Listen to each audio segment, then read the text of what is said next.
किशोरी तेरे चरणों की यदि धूल हमें मिल जाए, सच कहती हूँ तकदीर बदल जाए। प्रेम से बोलिए राधा रानी की जय, ब्रजभान दुलारी की जय। हरे कृष्णा राधे कृष्णा। नमस्कार भक्तगण, आप सभी को राधा अष्टमी की हार्दिक शुभकामनाएं। मैं कविता तिवारी आप सभी का अपने चैनल में स्वागत करती हूँ। आज हम लोग सुनेंगे राधा अष्टमी की पावन कथा। आज भाद्रपद माह के शुक्ल पक्ष की अष्टमी तिथि है। इस तिथि के दिन राधा रानी अवतरित हुई थी। इस तिथि को हम राधा जन्म उत्सव के रूप में मनाते हैं। इस दिन बरसाने में एक भव्य आयोजन होता है और भक्त बड़ी श्रद्धा भक्ति के साथ राधा रानी की पूजा आराधना करते हैं। और देश के हर कोने में सभी भक्त राधा रानी के लिए व्रत रखते हैं और उनकी पूजा आराधना करते हैं। उनके जन्म उत्सव को बहुत धूमधाम से मनाते हैं। राधा अष्टमी का व्रत रखने से साधक की सभी मनोकामनाएं पूर्ण होती हैं और जीवन में आ रही सभी बाधाएं दूर हो जाती हैं। संतान सुख, पति सुख, मनचाहे वर की प्राप्ति, धन प्राप्ति, यह कह सकते हैं कि सभी मनोकामनाएं राधा रानी अपने भक्तों की पूर्ण करती हैं।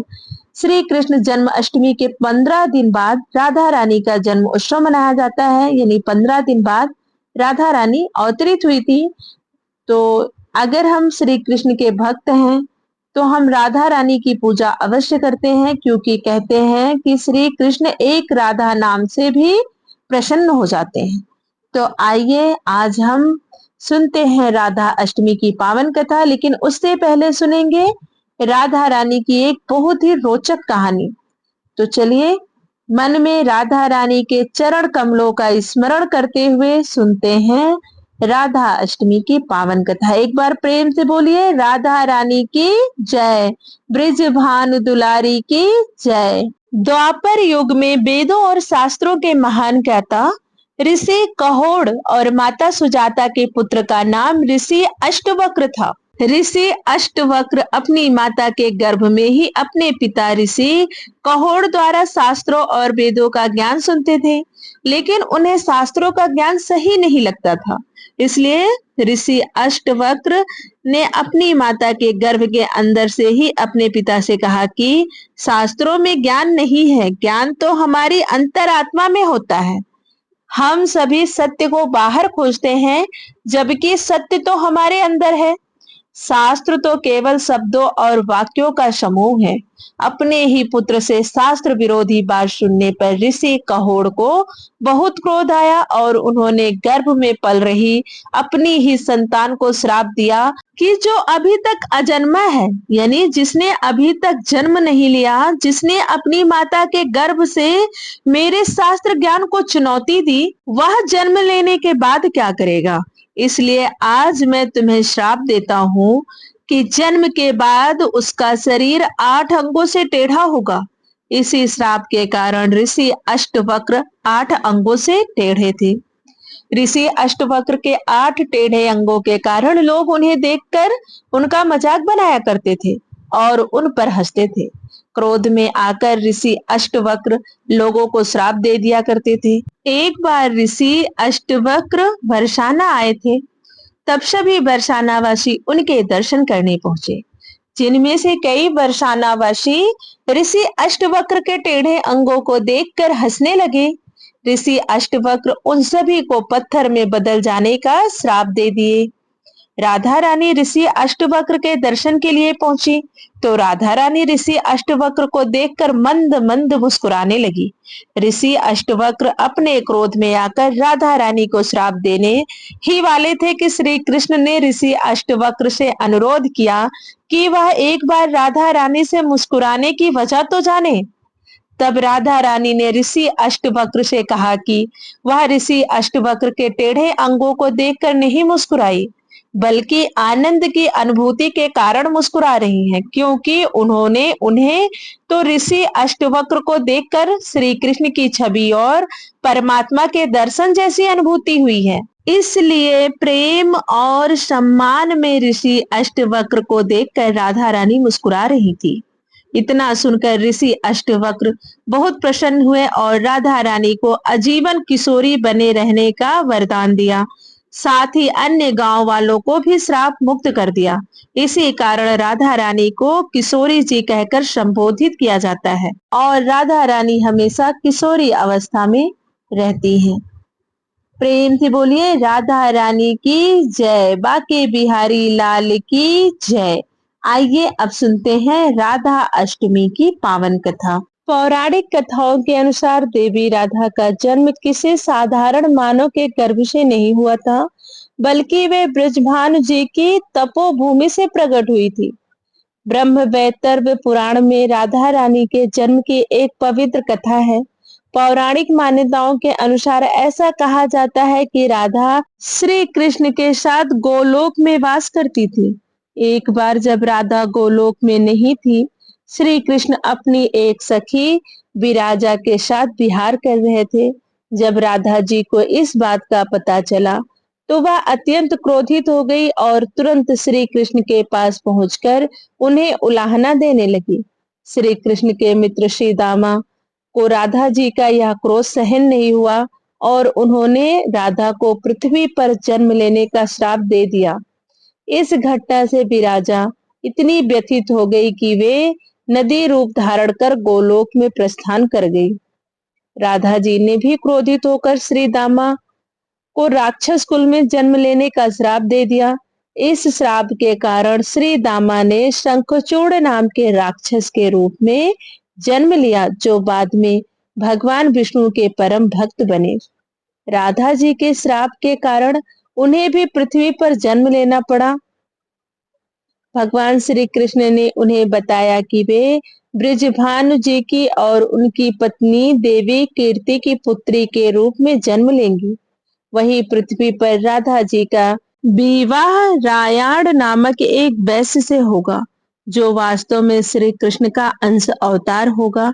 इस प्रकार राधा जी और श्री कृष्ण ने पृथ्वी पर भी प्रेम और बिछोह का अनुभव किया। राधा के पृथ्वी पर जन्म की कथा में एक अन्य रोचक घटना भी घटित होती है। जब देवी कीर्ति गर्भवती हुई तो योग माया की प्रेरणा से उनके गर्भ में वायु का प्रवेश हुआ और वायु के रूप में उन्होंने एक शिशु को जन्म दिया। उसी समय देवी राधा कन्या रूप में प्रकट हुई। भाद्रपद माह की अष्टमी तिथि को जन्मी राधा रानी के जन्म उत्सव को तब से लेकर आज तक पूरे संसार में बड़े धूमधाम से मनाया जाता है।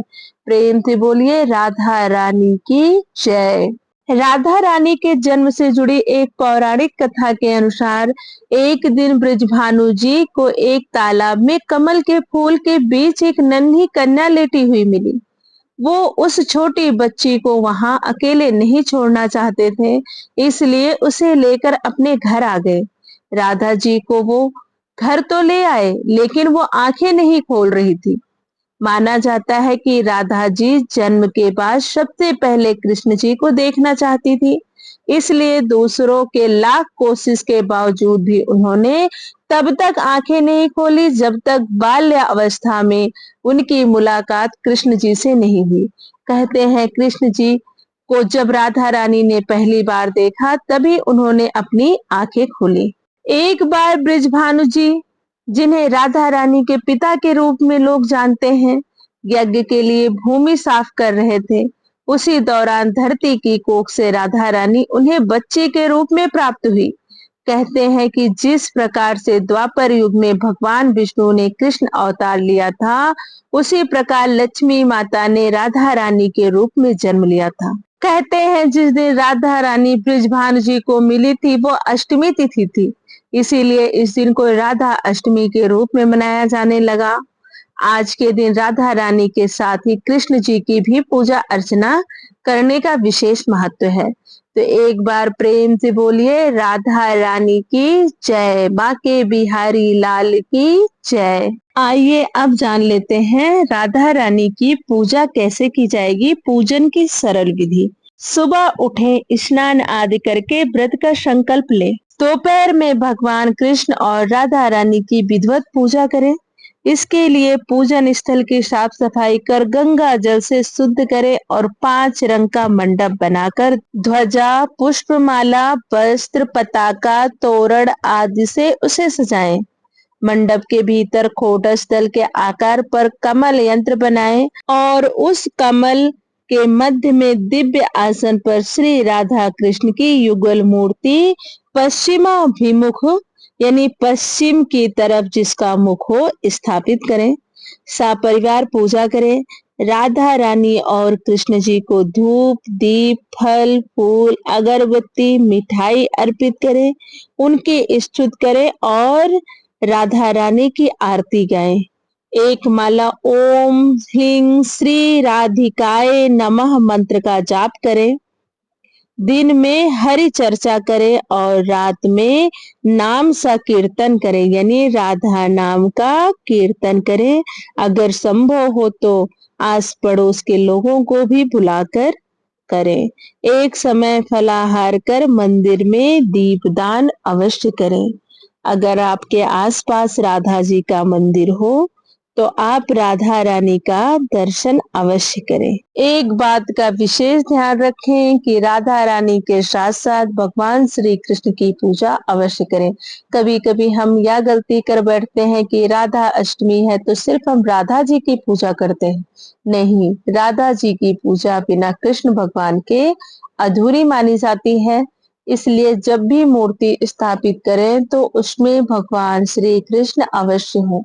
राधा रानी और कृष्ण भगवान की पूजा साथ में ही की जाती है राधा अष्टमी के दिन। ऐसा करने से भगवान श्री कृष्ण और राधा रानी की कृपा अपने भक्तों को प्राप्त होती है। यह थी राधा अष्टमी व्रत से जुड़ी हुई संपूर्ण जानकारी और व्रत कथा। अगर आपको कथा अच्छी लगी हो और आपने राधा अष्टमी का व्रत रखा हो तो प्लीज कमेंट में राधे राधे लिखना ना भूलें। वीडियो अच्छी लगी हो तो लाइक करें, शेयर करें, चैनल को जरूर सब्सक्राइब कर लें ताकि सभी व्रत त्योहारों की कथा आपको आसानी से मिल सके। धन्यवाद। राधे राधे। जय माता दी।